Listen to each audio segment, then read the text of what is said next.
aguas soleadas, 1000 cuadrillas lo andarán. Hay costumbres que se pierden, pero el alma guardará. De la mano cogiendo a quien se ama, cascabeles cantando ilusión, y en las finas arenas doradas, floreciendo el primer amor. Rayos de oro el alma ilumina, con colgonios de esta amistad. Son milagros que año tras año nos regala su amor la arena.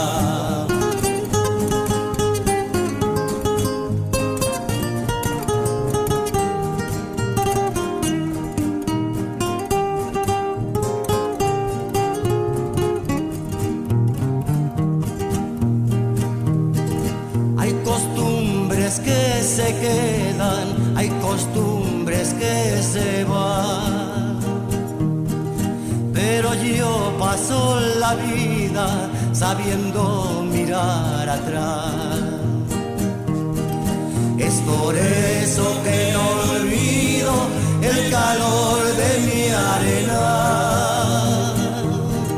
en las Pascuas soleadas con sabores de amistad. Hay costumbres que se pierden, pero el alma guardará. De la mano cogiendo a quien se ama, cascabeles cantando ilusión, y en las finas arenas doradas, floreciendo el primer amor. Rayos de oro el alma ilumina. Abrimos con una canción del trío Petrel Costa Blanca, que viene a retratar el sentimiento de identidad y pertenencia que despierta entre los petrerenses el Arenal. Siendo una formación única, de las pocas que hay en el mundo, es mucho más que una montaña de arena. Vamos a explorar su naturaleza, historia, significado, estado actual y futuro en este programa.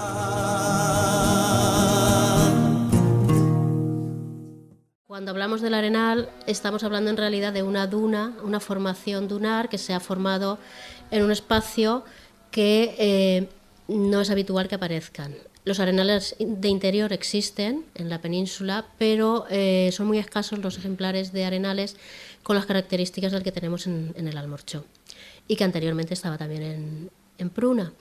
Este arenal, que tiene una longitud de 100 metros y una altura aproximada de unos 40 metros, tiene una vegetación típica de los arenales costeros también, y tiene una gran singularidad, sobre todo pues porque por su extensión, que es muy grande, y por el tipo de formación, por la verticalidad sobre todo que tiene. El aporte de arena, eso está estudiado, que viene de la zona de Monte Alegre del Castillo, Alpera, etcétera, ha sido transportada por el viento y depositada en la duna, por un efecto que hace que el viento viene, digamos, por detrás de la montaña, se eleva y se deposita la arena en la cara que nosotros vemos la arena, pero en realidad el viento viene por detrás. Lo que pasa es que se deposita en esa ladera. Luego hay otras corrientes del viento también que suben por la rambla de Caprala y que tiene también otros efectos de elevación de los materiales, pero en realidad los materiales vienen de esa zona y son materiales de degradación, quiero decir, son areniscas y otro tipo de materiales que son desprendidas o son fragmentadas por efectos del hielo sobre todo, y que luego son arrastradas por el viento y depositadas. En un estudio que hizo la Universidad de Alicante se ha datado geológicamente, aunque, a ver, los materiales son muy antiguos, lo que pasa es que la formación de esta duna en concreto se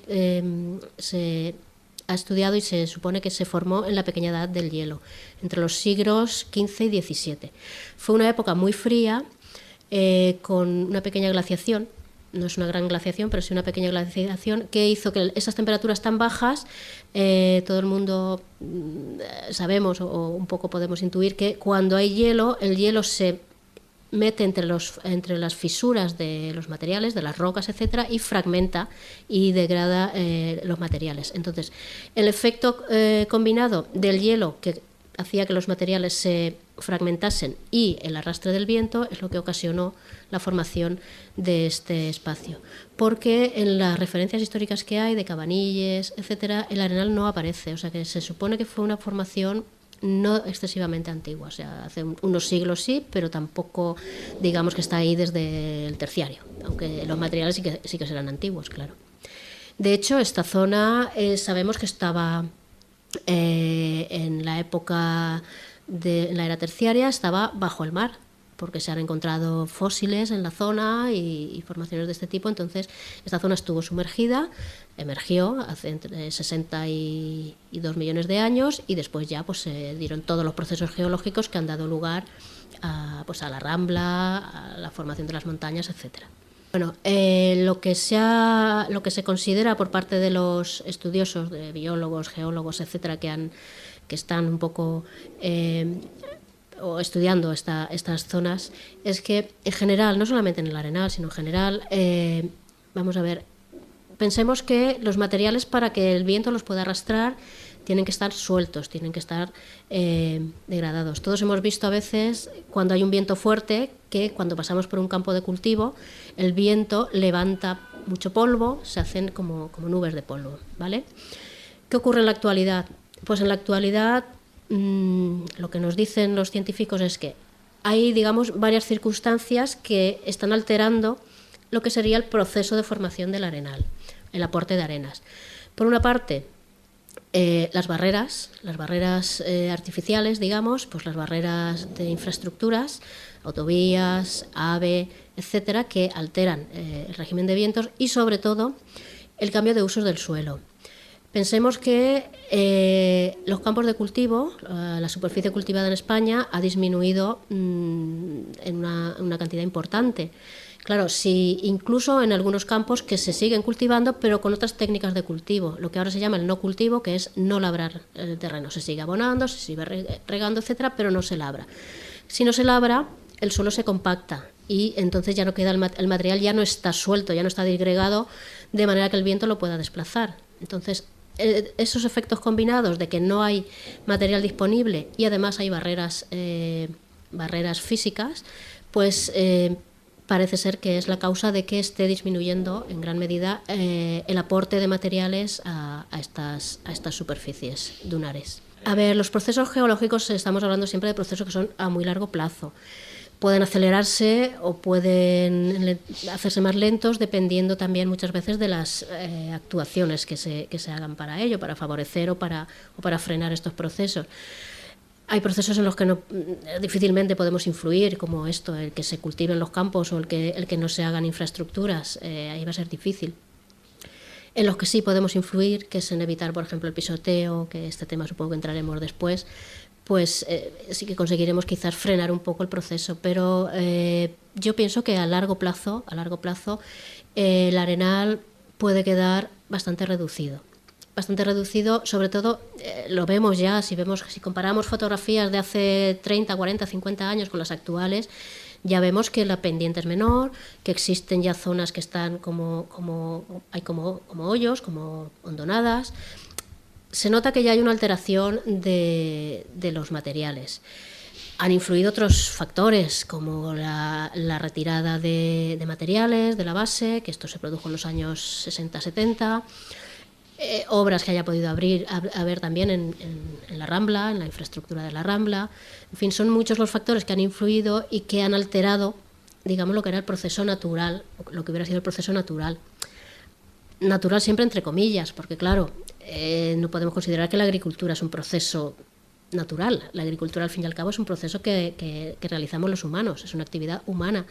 Y si disminuye la agricultura, pues disminuye la agricultura. No, en fin, no depende tampoco del viento.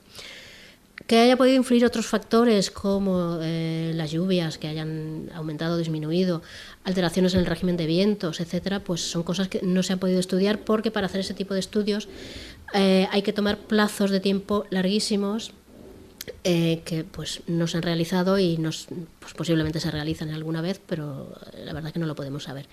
El futuro pues dependerá un poco de los procesos naturales y también, en cierta manera, de lo que se pueda hacer desde la administración, desde la responsabilidad ciudadana para intentar conservar el paraje.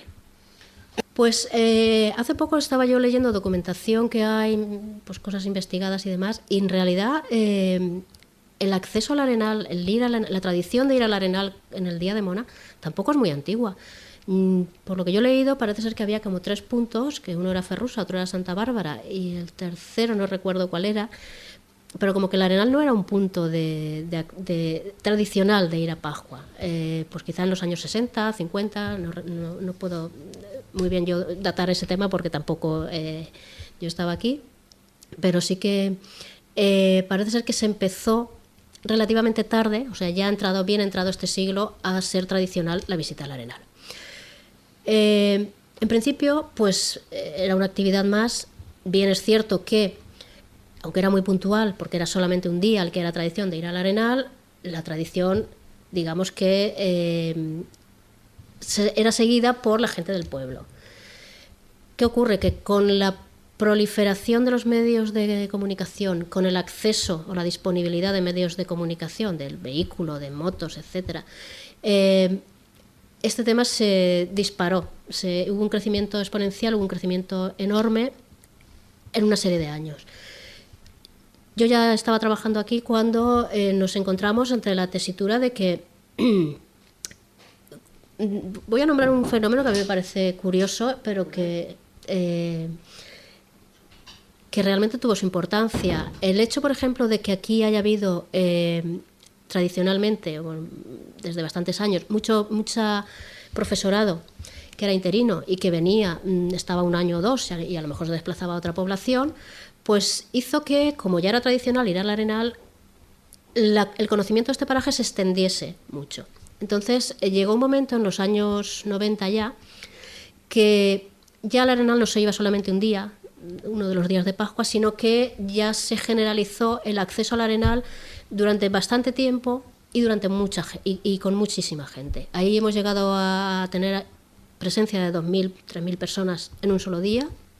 Pensemos que 2.000, 3.000 personas subiendo y bajando del Arenal varias veces, o muchas veces a lo mejor en una mañana, pues tiene un impacto importante, pero además empezamos a recibir solicitudes o comunicaciones de que venían colegios de Monforte, colegios de Elche, colegios de San Vicente, colegios de Alicante, con lo cual, claro, ya era una masificación tan enorme que fue cuando desde el Ayuntamiento, desde la Consellería de Medio Ambiente, se dio un poco la voz de alarma desde el Consejo Municipal de Medio Ambiente y empezaron las primeras campañas para intentar, digamos, frenar este proceso.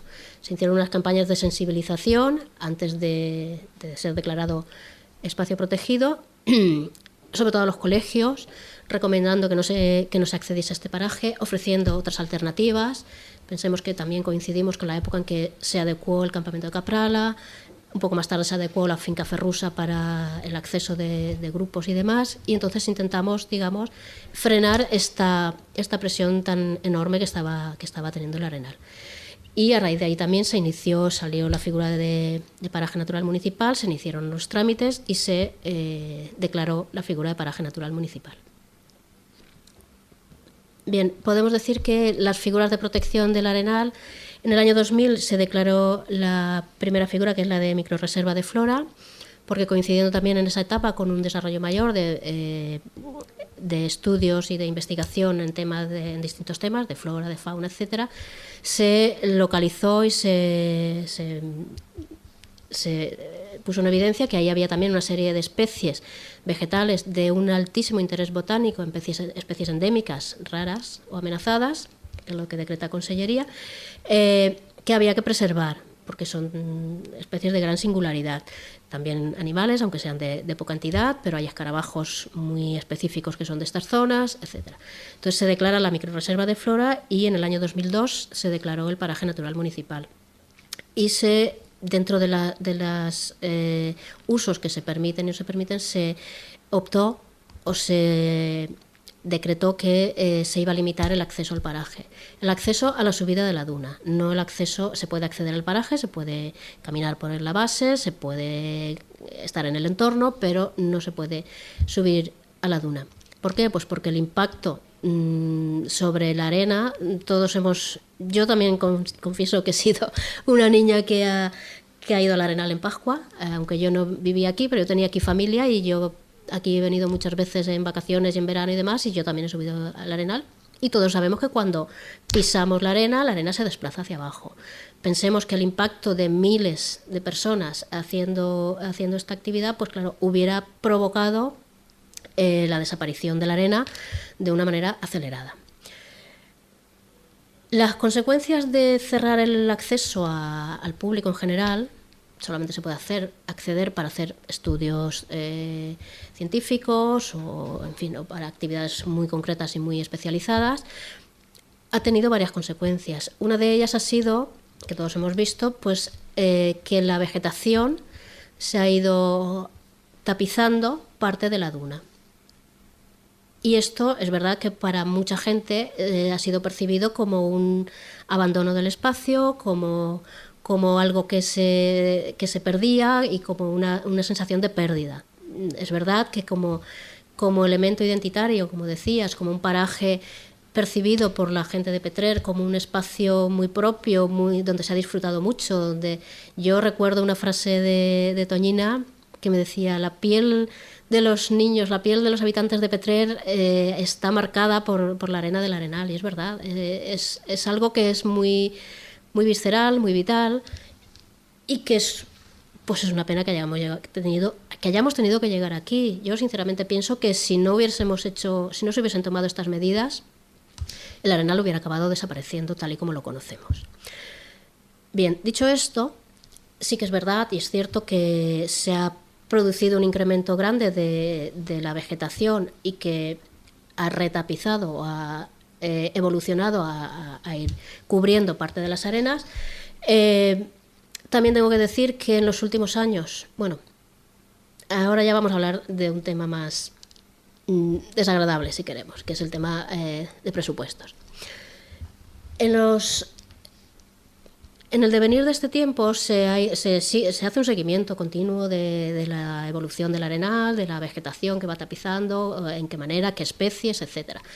Y sí que es verdad que hace unos años, hace como en 2008, se realizó una actuación de eliminación de vegetación que no fuese, digamos, de gran interés, para intentar mantener, al menos parcialmente, ese aspecto paisajístico, que además es una de las causas de declaración del paraje. Tenemos la riqueza de especies vegetales y de especies animales, pero también un aspecto importante es el aspecto paisajístico, el aspecto como decías, de identidad, de visibilidad de la arena. Y se hizo una actuación, pero hay que decir que la crisis nos ha afectado a todos y también ha afectado a los parajes, en el sentido de que no ha habido en estos últimos años disponibilidad presupuestaria para poder, digamos, mantener esta actividad de llevar un control de vegetación y intentar evitar o evitar en parte que la vegetación fuese tapizando la duna. También es cierto que llevamos 2 años, el año pasado, 2014 y 2015, este año, hace como un mes o así, se ha hecho la actuación de este año de eliminar parte de la vegetación para intentar mantener. Si conseguimos mantener esta actuación de anualmente llevar un control de vegetación, pues yo creo que conseguiremos mantener este aspecto paisajístico que tanto apreciamos. Pero claro, eso ya a veces se nos escapa y ya no es solamente una cuestión técnica o una cuestión de voluntad del Consejo de Medio Ambiente o de la Concejalía, sino que pues depende de la disponibilidad presupuestaria no solamente del Ayuntamiento, sino también de Consellería o de Diputación, como en este año, por ejemplo. Estos 2 últimos años ha habido una subvención de Diputación que ha ayudado a hacer las actuaciones que el Ayuntamiento ha planteado. Entonces, claro, a veces dependemos de estos factores externos y cuando no se dan, pues lo padecemos todos. Yo entiendo a la gente que le desagrada cómo está el Arenal ahora mismo, pero pues hay que también entender el momento en el que estamos y, hombre, intentar hacer lo posible para paliar estos daños y continuar protegiendo y manteniendo el paraje. Pues sí, el Arenal de Pruna parece ser que también era un arenal de una gran importancia, incluso mayor que el Arenal del Almorchó. Y fíjate, para que veamos cómo el momento histórico puede también influir y la sensibilidad. El Arenal de Pruna fue tampoco expoliado, quiero decir. En ese momento era una actividad permitida, era una actividad que se priorizaba posiblemente sobre otras, era un espacio privado además, y ese arenal fue explotado y las arenas fueron utilizadas. Bueno, a mí me cuentan que parte de los edificios de Elda y de San Juan y de toda la zona de costera y demás está hecha con arenas del Arenal de Pruna en los años 60. Esto fue alrededor de los años 60 cuando se agotó. Además, se agotó completamente, se sacó toda la arena que había disponible allí, incluso se adecuaron caminos, se adecuaron maquinaria para la extracción, etcétera. Pensemos también que esto que se hizo en Pruna, en realidad se empezó a hacer también en el Arenal del Almorchó.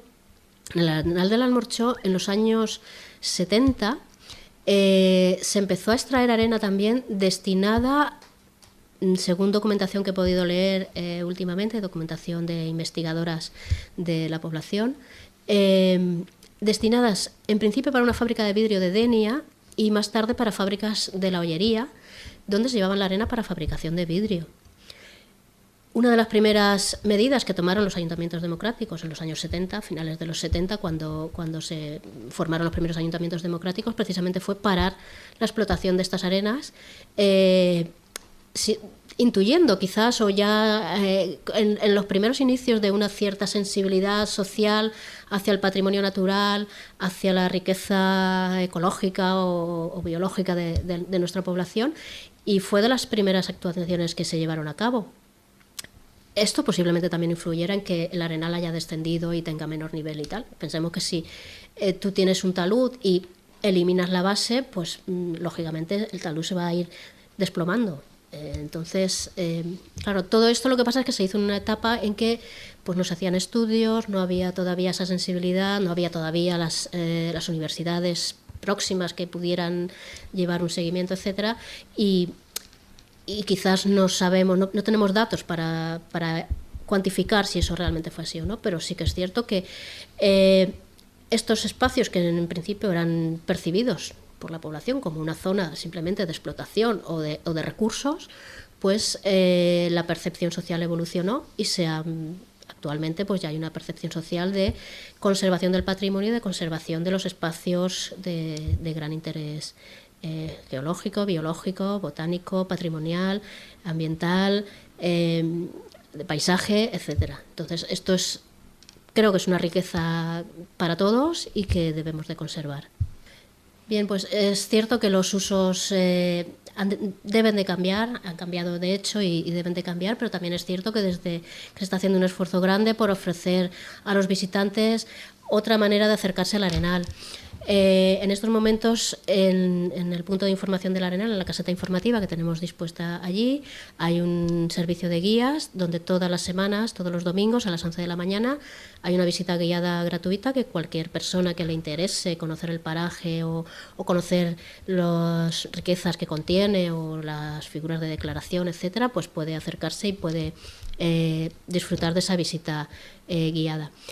Tenemos también un servicio que se oferta para visitas de grupos, visitas de centros escolares, de grupos organizados, de asociaciones, etcétera, que es atendida también por personal, por monitores contratados por la Concejalía de Medio Ambiente.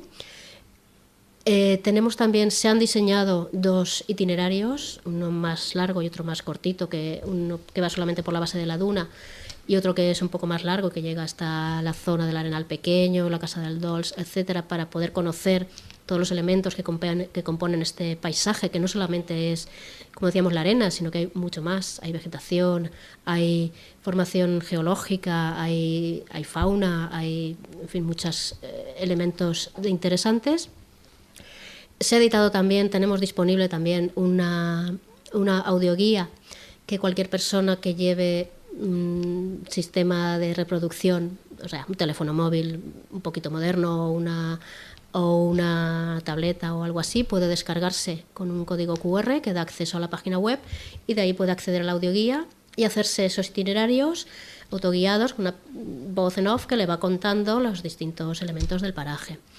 Disponemos también de una sala de interpretación del Arenal que está instalada en el campamento de Caprala, una pequeña sala con paneles, con una reproducción de un Arenal a pequeña escala, con una gran cantidad de elementos muy interesantes. Yo creo que es una de las cosas más bonitas que se han hecho, donde se reproduce el hábitat o lo que forman los hábitats del Arenal, lo que se ve y lo que no se ve, porque hay muchas cosas que están bajo tierra, hay insectos, hay nidos, etcétera, que es además yo invito a cualquier persona que desee conocerlo a que la visite porque es francamente encantadora. Y en fin, en la página web hay disponible mucha información también, hay folletos informativos, divulgativos, etcétera, y invitamos a los que son del pueblo y a los que no son del pueblo. Y a este respecto sí que hay que decir también que tenemos muchas visitas de personas de fuera de la población, de personas que ya vienen específicamente a ver el Arenal porque han leído sobre él, porque han conocido su existencia a través de redes o a través de información especializada sobre espacios de interés geológico y biológico, y sí que es cierto que vienen muchas personas de fuera como de dentro. Sabemos que han venido gente, investigadores de universidades extranjeras, gente de Canadá, gente de Japón. Esto sería un poco, digamos, anecdótico, pero bueno, pues es cierto que es un espacio muy singular, que es un espacio de gran riqueza y que es un espacio que debemos valorar y debemos conservar y que haremos lo posible por hacerlo. Y pedimos también a la gente que se involucre y que se interese y que, en fin, si alguien no entiende o no conoce o por qué se toman determinadas medidas que podemos percibir como que van en contra de nuestra libertad o de la libertad de cada uno, pero es que realmente si no se toman estas medidas, pues este espacio tan singular desaparecería y también creo que es responsabilidad de todos el intentar conservarlo.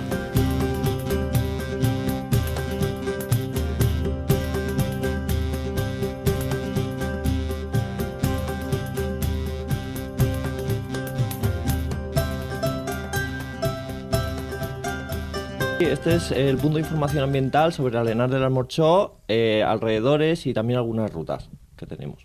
Que los fines de semana depende un poco de la climatología. Lo que suelen venir últimamente son unas 30-35 personas, porque sobre todo más que nada gente andando. Aquí pasa muchísima gente caminando porque está Capral hacia arriba, la carretera hacia arriba, hay algunas sendas como comentaba. Entonces la gente le encanta venir, vamos. Mucha gente viene y me dice, oye, se puede subir, pero la mayoría lo conoce, sabe que hasta dónde se puede estar y respetan el paraje. Tenemos este folleto que sería de información general sobre el paraje, un poco explicando la formación, las especies más importantes, el tema de por qué está la protección. Luego también tenemos este, que sería un poco esquema de los caminos que hay en Petrer, de los caminos más importantes, los parajes naturales también muy interesantes para visitar. También disponemos de este folleto, que es una visita autoguiada sobre una pequeña ruta que hay alrededor del paraje, explicando cosas de medio ambiente, geología, la verdad es que está muy bien y bastante corta. Y luego también hay otra, que sería este, que es la misma idea, una ruta autoguiada, pero mucho más corta, de recorrido mucho más pequeño, lo que es solamente el Arenal. Y explicando igual algunas cosas importantes, la formación, la fauna. Y yo llegué a subir, yo fui uno de los afortunados en los que aún se podía subir. Con lo que se ha conseguido, con frenar y restringir un poco el acceso y evitar lo que se hacía antes de subir, es reducir la erosión. Si no se hubiera hecho, vamos, no quedaría prácticamente casi nada de arena, porque era insostenible la cantidad de erosión que había con el escaso aporte de arena nueva que había. Entonces, al fin y al cabo, los arenales están en un equilibrio y nosotros estábamos forzando la eliminación de arena. Y eso era un problema muy grave.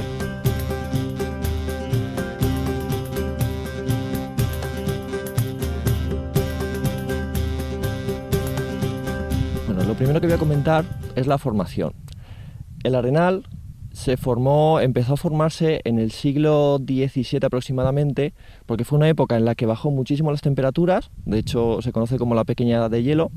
Entonces se rompió mucha roca, porque al fin y al cabo la arena, lo que es el componente principal del arenal, son restos de erosión. Se erosionó, se trituró roca y, casualidad, que había una corriente de aire que la dejaba justo aquí. Este sería un poco el esquema de la corriente que lo mantuvo, que formó y aumentó el arenal.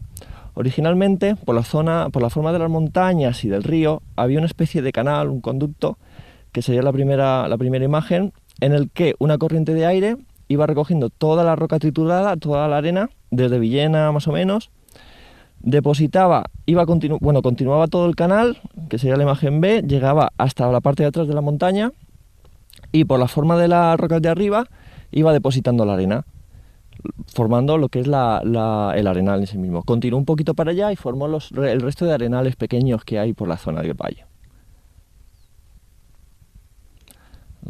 ¿Cuál es el problema? ¿Qué ha pasado aquí? Bueno, aparte de toda la arena que se llevaron para la construcción, que fue muchísima, y encima el problema, que al sacar arena, el arenal iba cayendo, de manera que iba tapando el agujero y no se notaba hasta que ya fue muy escandaloso.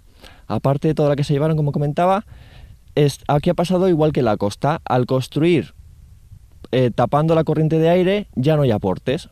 Entonces, claro, si juntamos toda la arena que se llevaron junto a la que no llega, es cuando tenemos el problema.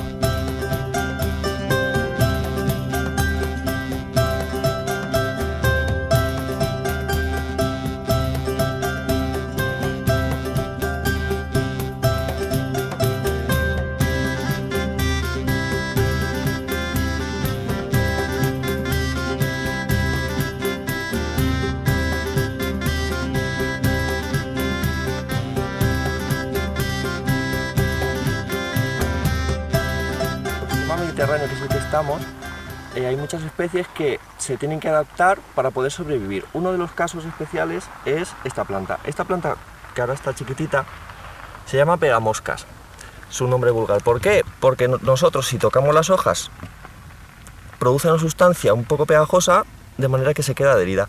Entonces, cuando le pusieron el nombre, la verdad es que no se calentaron mucho la cabeza. Esta es una planta de la familia de las leguminosas, de las legumbres. Luego hace una flor amarilla bastante curiosa. ¿Por qué tiene este mecanismo de defensa? Porque si un herbívoro viniera y se le intentara comer, le daría un bocado y ya notar la sensación pegajosa no le gustaría, dejaría de comérsela y además suelen tener sus sabores amargos, sabores un poco incómodos.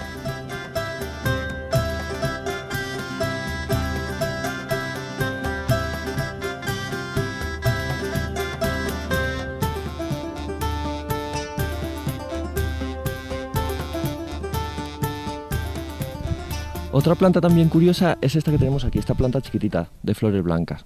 Esta se llama Lobularia marítima y es característica de zonas, bueno, aquí hay en la zona mediterránea, y lo curioso es que cuando la planta está sana y está bien, huele un montón a miel, tiene un olor súper bueno.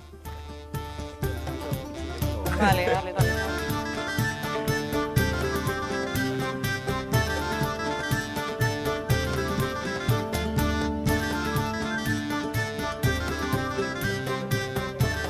Vamos a ver ahora también lo que es la vegetación del arenal, que también es un espacio en el que necesitan tener unas condiciones climáticas que son bastante adversas, ya que sobre todo en la época de verano el calor es muy intenso, sobre todo en las zonas del mediodía, pero luego por la noche baja mucho la temperatura. Entonces también, al ser una duna, está en continuo movimiento y lo que son las plantas les cuesta mucho arraigar. Pero, por ejemplo, aquí el interés que tiene el arenal es que hay plantas que están muy adaptadas a ese ambiente. Y, por ejemplo, aquí tenemos una muy pequeña, que son las linarias. Son muy bonitas, pero, por ejemplo, estas están en estado vulnerable.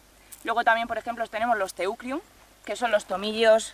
A ver si encuentro uno por aquí. Son este estilo. Tienen un olor muy característico y son los tomillos de playa, se llaman. Y la característica del arenal es eso, que aparecen aquí a más de 40 kilómetros del mar aparecen unas plantas que son típicas de ambientes costeros. Los más blanquecinos son los teucrium. Luego los que son más verdes tienen un color más intenso, esos son los pegamoscas. Entonces son características de un sistema que nos lo encontramos normalmente en lo que son las dunas. Pero las dunas litorales, no tan hacia el interior. Por eso la singularidad geológica de este enclave, que es un sitio que está muy alejado de la costa, pero que tiene unas especies propias de ese ambiente.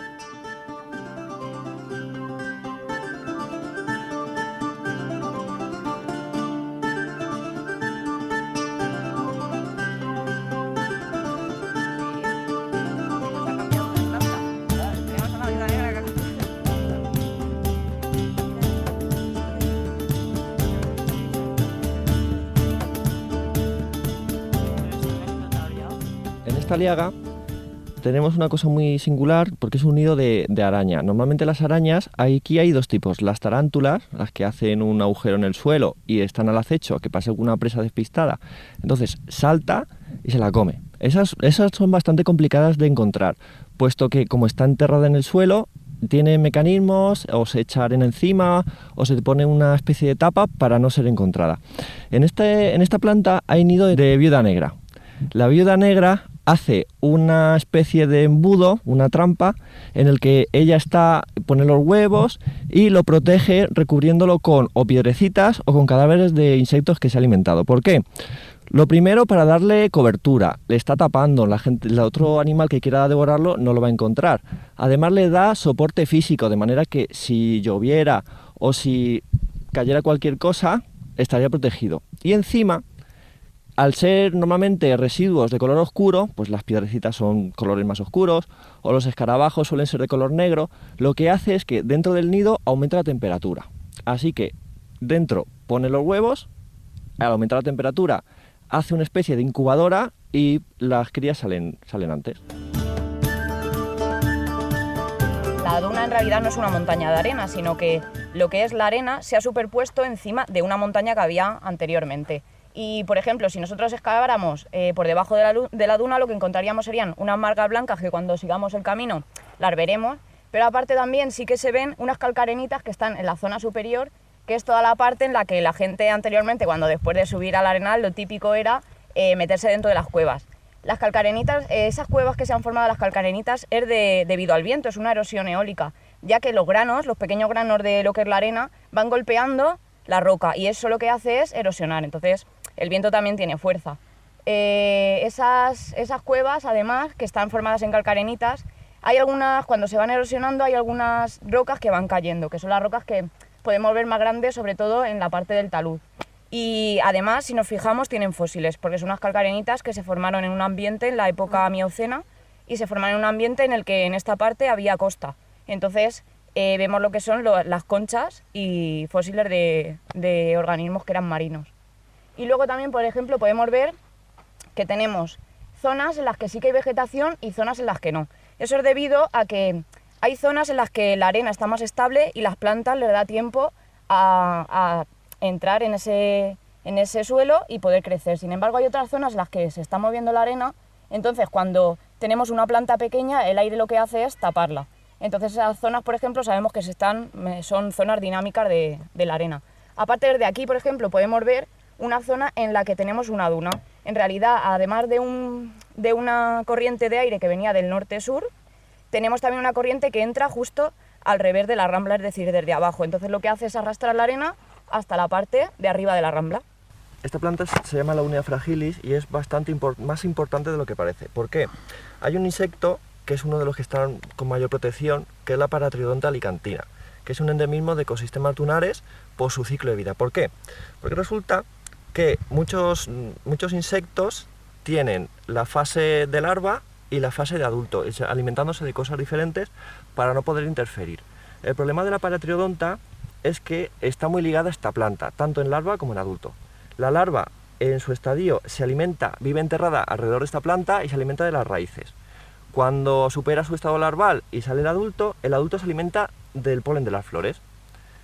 Entonces, el problema de esta planta es, por un lado, que necesita ecosistemas dunares, puesto que la larva tiene que estar enterrada, tiene que desplazarse como si fuera un fluido, Y por otro, que la gente cuando camina pisa la arena, y pisar la arena es pisar a la pobre larva que está enterrada, y mueren muchos. Entonces este está muy en peligro.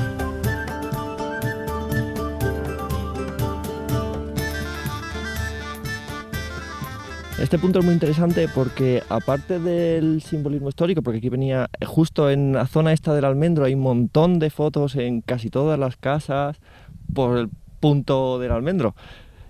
También es muy importante, es interesante porque hoy, como está más o menos, no está demasiado removida recientemente la arena, podemos encontrar huellas de otros animales. Por ejemplo, justo aquí, esta especie de carretera. Esto es el camino que ha trazado una larva de hormiga león. La hormiga león, como otros insectos, tiene el adulto y la larva, como he comentado antes, de manera que el adulto se alimenta de una cosa y la larva de otra. ¿Cómo funciona la larva? Pues vive enterrada en arena, necesita arena suelta, hace una especie de embudo y tiene la boca abierta, como las películas de los monstruos del espacio igual. Así que cuando algún animalillo, normalmente hormigas, se acercan por el embudo y va cayendo por la pendiente, está abajo con la boca abierta y se lo zampa. Si además cae muy lento o puede escaparse, desde abajo le tira arena para acelerar el proceso. Estas marcas las hace porque la larva va andando de espaldas, va andando hacia atrás, ya que su cuerpo tiene en forma de pico. Si pudiéramos hacer así, el cuerpo tendría esta forma. De manera que cuando considera óptimo, lo hace un poquito hacia abajo, lo inclina hacia abajo y como va andando hacia atrás, él solo se entierra y deja la boca hacia arriba. Vamos a ver si tenemos suerte.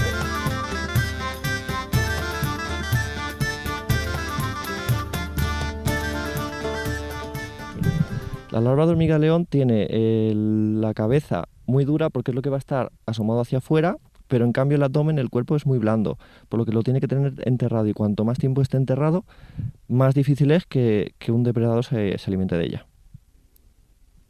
Normalmente pueden estar en formato de larva hasta 2 años. Y una curiosidad es que no defecan mientras están en larva, porque como su modo de alimentación es un poco al azar, siempre tienen que tener reservas para poder reciclar. Y una vez que sale el adulto, a veces encuentra los restos y te encuentras ahí pues, todos los desperdicios que ha estado fabricando ese tiempo. Luego el adulto se parece muchísimo a una libélula. Vuela mucho más rápido, no es una libélula, pero tiene la forma muy parecida.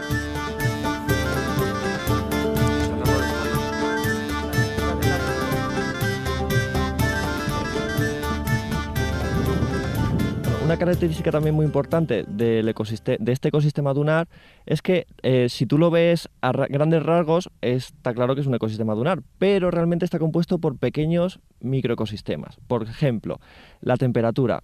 Aquí la temperatura, como la arena es de silicio, captura mucho el calor, de manera que si nosotros pincháramos hacia abajo, en cada estrato, en cada capa, tendríamos una temperatura diferente. Eso condiciona un montón los organismos que pueden vivir. Por ejemplo, algunas plantas, aparte por la disponibilidad de agua, las raíces las establecen unas temperaturas. O muchos insectos también dependen de las temperaturas.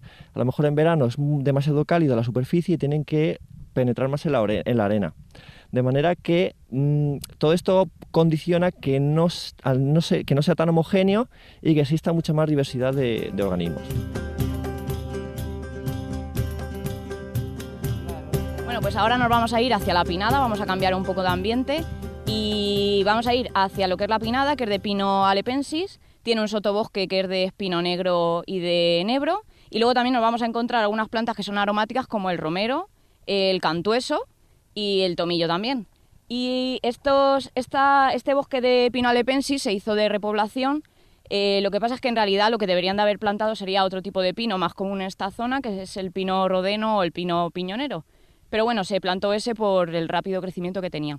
Y aparte también vamos a encontrar en la pinada que tenemos otro tipo de ambiente. Entonces ahí, por ejemplo, encontraremos otro tipo de animales.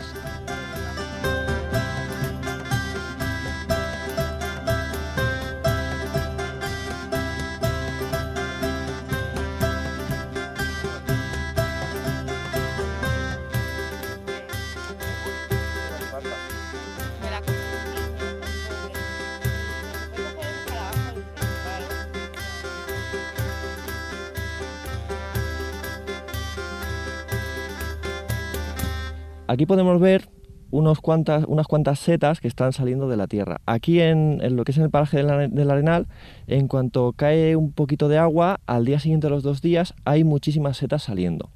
Esto es así porque aquí, debido a las condiciones, sobre todo en la zona mediterránea, muchas plantas, muchos árboles hacen una relación de colaboración con hongos que se llaman micorrizas. En esta relación la planta le da al hongo nutrientes y a cambio el hongo, como crece con mucha extensión, se puede extender mucho y recoge mejor el agua y eso se lo proporciona al árbol.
Bueno, pues aparte de lo que son los animales más pequeños que ha comentado antes mi compañero, también podemos encontrar animales un poco más grandes. Por ejemplo, si nos vamos a la parte de lo que son las aves, nos podemos encontrar que tenemos pitos reales, que son los pájaros carpinteros, se escuchan bastante bien por aquí, sobre todo cerca ya del Arenal Pequeño, porque hay algunos que tienen lo que es se quedan mucho por aquí.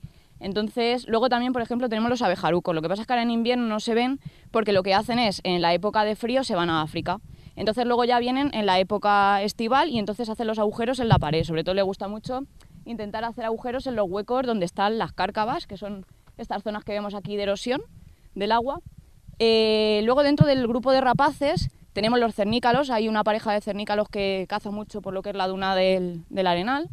Podemos ver también una pareja de águila real, que viene de la parte de arriba de la Rambla. Y luego dentro de las rapaces, que son nocturnas, tenemos la verdad es que variedad, porque nos encontramos los cárabos, los mochuelos. Los cárabos son un poco más grandes que los mochuelos, y también tenemos parejas de búho real por aquí. Sobre todo esos animales es complicado de verlos, pero por ejemplo sí que se pueden ver cuando encontramos sus excrementos o encontramos lo que se llaman las segagrópilas, que las segagrópilas son más o menos lo que hacen los gatos cuando tiran los pelos, cuando por ejemplo los gatos se limpian, tiran una bola de pelos. Entonces lo que hacen las rapaces nocturnas es tirar una bola. Como no pueden digerir toda la materia que tiene ese animal, entonces lo que hace es tira lo que son las plumas, tira los huesos, el pelo. Entonces se encuentran, parecen excrementos, pero en realidad son egagrópilas, y se puede saber por eso. Además, con eso también se puede saber la alimentación que tienen las rapaces nocturnas.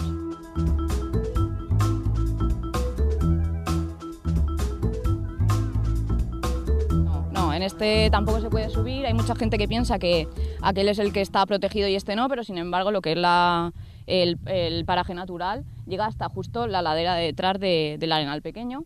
Este se ve que tiene mucha menos plantas y es debido a eso, a que la gente pues sube por aquí. Este además está bastante más perjudicado porque sobre los años 60 se utilizó la arena para la construcción. Entonces venían camiones aquí y cargaban. Sobre todo se puede ver porque toda la parte de abajo, aquí ya estamos pisando lo que es la roca que hay debajo de la arena. Y nada, y nos queda solamente este trozo.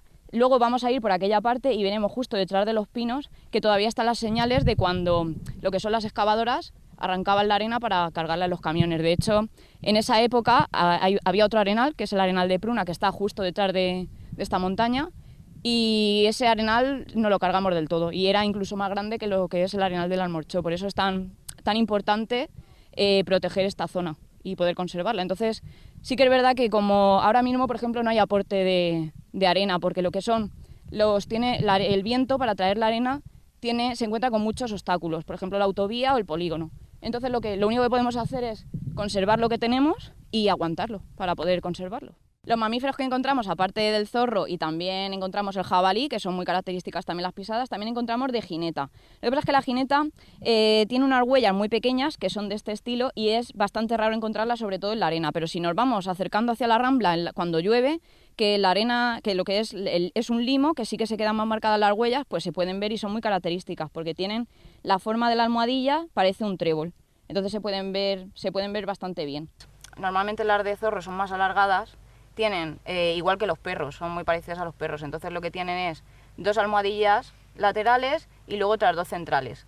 La diferencia es que con las de los perros, que también tienen la almohadilla central, 2 dedos aquí y luego otros 2 dedos aquí, pero si se corta entre lo que es los 2 dedos que están exteriores, se corta por aquí, entonces si no corta la parte de los 2 dedos superiores es de zorro, si sí que los corta son de perro. Es la diferencia para distinguir las huellas de los zorros y de los perros. Aparte de la Paratrodonta alicantina, hay otros insectos que también tienen mucho valor, mucha importancia, puesto que están en peligro de extinción, debido a su hábitat y que están ligados a ecosistemas dunares que están en peligro, pues la construcción y por mucho daño que hemos producido.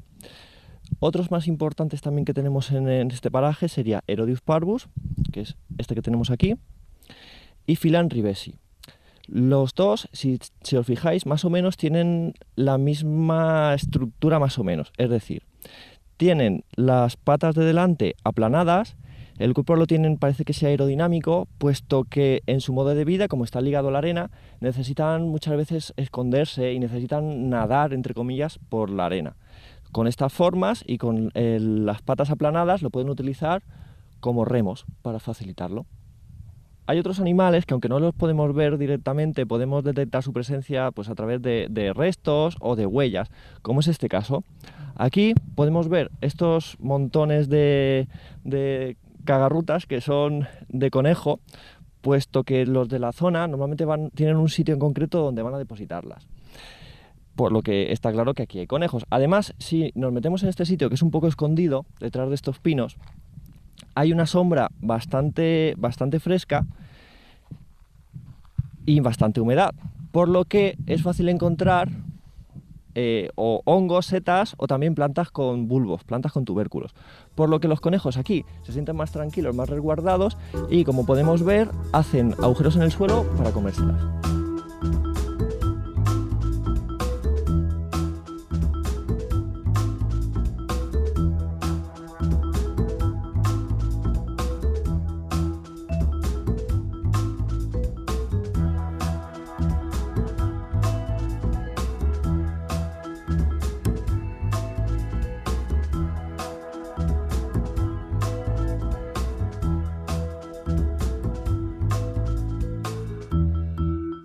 Bueno, pues como ha comentado mi compañero antes, en la formación del arenal lo que fue es un aumento de los sedimentos. Esos sedimentos que se produjeron, ese aumento en la pequeña edad del hielo, fue debido a que, como las temperaturas bajaron, el sol tenía menos actividad, lo que hizo fue bajar las temperaturas en toda la zona.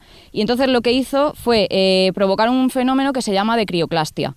La crioclastia es cuando se introduce el agua en las grietas que tiene la roca, lo que hace es se congela, entonces aumenta y entonces va rompiendo la roca. Esto, fases de hielo, deshielo, lo que hace es disgregar y formar granos más pequeños, que son el aumento de sedimento que se provocó en esa época. Aquí, por ejemplo, podemos ver también una fractura que es debida a eso. Cuando se mete el agua, aumenta el volumen. Esto es lo mismo que ocurre cuando metes una Coca-Cola en el congelador. Y entonces, debido a la presión cuando se congela el agua, explota. Por ejemplo, en esta zona también podemos ver de esa pequeña del hielo signos de cuando bajó la temperatura. Aquí, por ejemplo, se encuentran muchos neveros y muchos pozos de hielo, y eso fue porque en ese momento hubo una industria muy grande del hielo. Entonces, ahora, por ejemplo, encontramos los neveros en sitios donde o no nieva casi nunca o nieva como mucho una vez.